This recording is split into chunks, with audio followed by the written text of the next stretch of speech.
नमस्कार फ्रेंड्स, मैं आपकी दोस्त वंदना तिवारी। फ्रेंड्स, आज मैं आपके लिए लेकर आई हूँ हरतालिका तीज व्रत कथा सुनने से पहले फ्रेंड्स, अगर आप मेरे चैनल को सब्सक्राइब नहीं किए हैं तो प्लीज़ सब्सक्राइब ज़रूर करें और लाइक भी करें और कमेंट में ज़रूर बताएं मेरी कहानी कैसी लगी। तो फ्रेंड्स, कथा देर ना करते हुए चलिए कथा शुरू करते हैं। भगवान शिव ने कहा, हे गौरी, पर्वतराज हिमालय पर गंगा के तट पर तुमने अपनी बाल्यावस्था में अधोमुखी होकर घोर तप किया था। इस अवधि में तुमने अन्न ना खाकर केवल हवा का ही सेवन के साथ तुमने सूखे पत्ते चबाकर काटी थी। माघ की शीतलता में तुमने निरंतर जल में प्रवेश कर तप किया था। वैशाख की जला देने वाली गर्मी में पंचाग्नि में से शरीर को तपाया। श्रावण की मूसलाधार वर्षा में खुले आसमान के नीचे बिना अन्न जल ग्रहण किए व्यतीत किया। तुम्हारी इस कष्टदायक तपस्या को देखकर तुम्हारे पिता बहुत दुखी और नाराज होते थे। तब एक दिन तुम्हारी तपस्या और पिता की नाराजगी को देखकर नारद जी तुम्हारे घर पधारे। तुम्हारे पिता द्वारा आने का कारण पूछने पर नारद जी बोले, हे गिरिराज, मैं भगवान विष्णु के भेजने पर यहाँ आया हूँ। आपकी कन्या की घोर तपस्या से प्रसन्न होकर वह उससे विवाह करना चाहते हैं।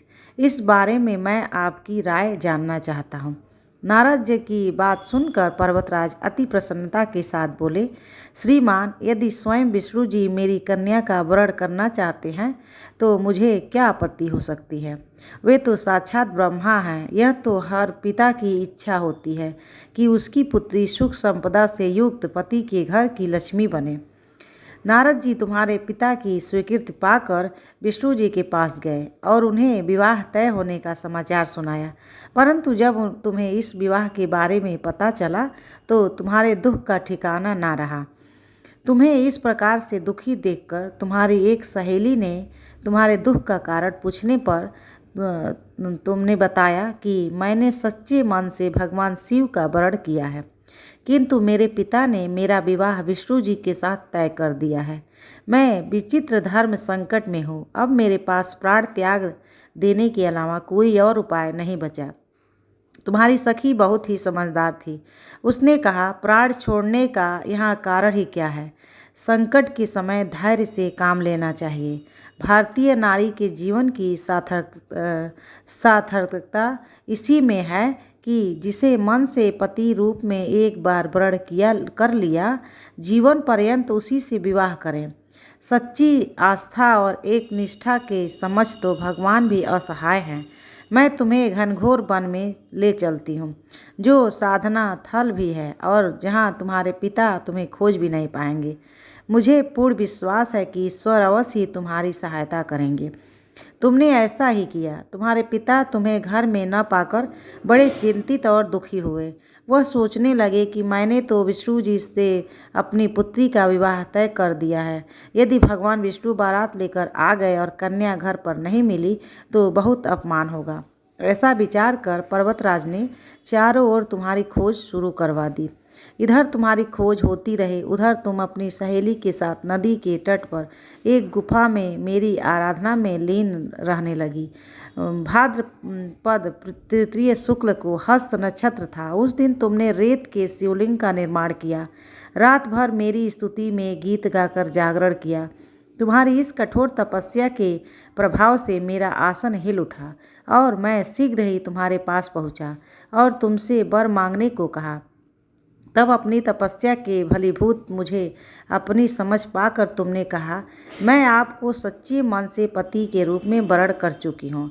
यदि आप सचमुच मेरी तपस्या से प्रसन्न होकर यहाँ पधारे हैं तो मुझे अपनी अर्धांगिनी के रूप में स्वीकार कर लीजिए।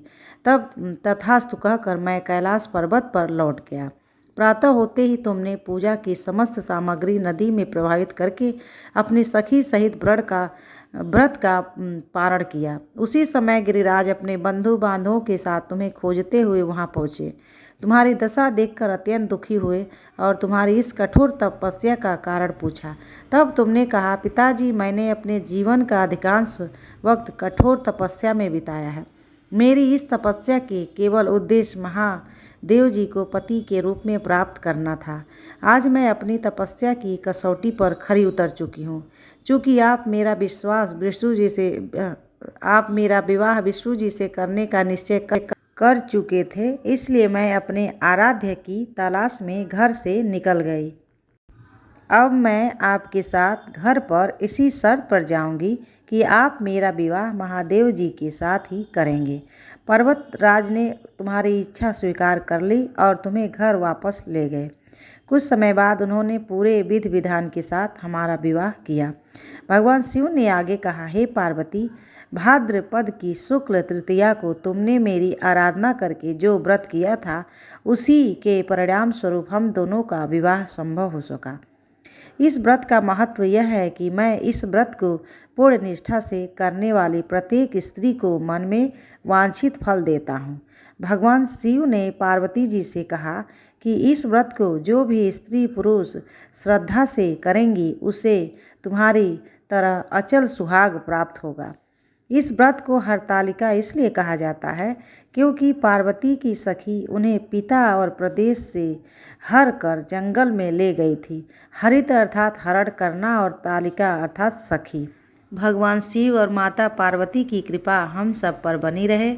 माताओं और बहनों को हरतालिका तीज की हार्दिक शुभकामनाएं। बोलिए भगवान शंकर की जय, पार्वती माता की जय। फ्रेंड्स, कथा यहीं समाप्त होती है। फिर मिलेंगे नई कहानी के साथ। आपका पूरा वीडियो देखने के लिए बहुत बहुत धन्यवाद। Thank you.